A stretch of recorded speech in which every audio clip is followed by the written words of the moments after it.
আসসালামু আলাইকুম বন্ধুরা, বছরকার বাজার করে নিয়ে এসেছে। আমাদের বছরে একবারই বাজারে ঝামেলাটা করতে হয়। যেখানে ঝাল নিয়ে এসছে, আমরা বাইরে এরকম খাই না, সব বাসাতেই করি।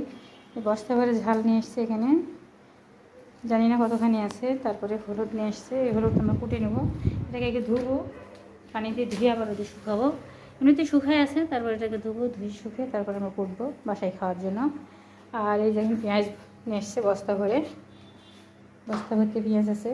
তো এই হলো বছরকার বাজার। আলু আগে ওটা হয়ে গেছে, অনেক আলু কেনা হয়েছে, ওই আলুগুলো আছে, জাম আলু আছে, কাটিলাল আলু আছে, অনেক আলু আছে। তো কে কে বছরের বাজার উঠান এভাবে আমাদের মতো একটু দেখাবেন। জরিনা সুন্দরী বসে আমাকে ঝাল করে দিচ্ছে, মানে ঝালের বোটাগুলো ফেলে দিচ্ছে। আর ও বলছে যদি হাত জ্বলে যায় তাহলে ফ্রিজের মধ্যে হাত দিলে নাকি হাত ঠান্ডা হয়ে যাবে। তো এই কথাটা সবাই মানে টিপসটা নেন জরিনার কাছ থেকে। উনি আমার জরিনা, আমার হেল্পিং হ্যান্ড। তো ও আমাকে বলছে যে আমি ঝাল বেজে যদি হাত ডলে তাহলে নাকি যে হাতটাকে ফ্রিজে ঢুকালে ঠান্ডা হয়ে যাবে। তো কে কে একমত জরিনার সঙ্গে একটু জানাবেন কমেন্ট করে।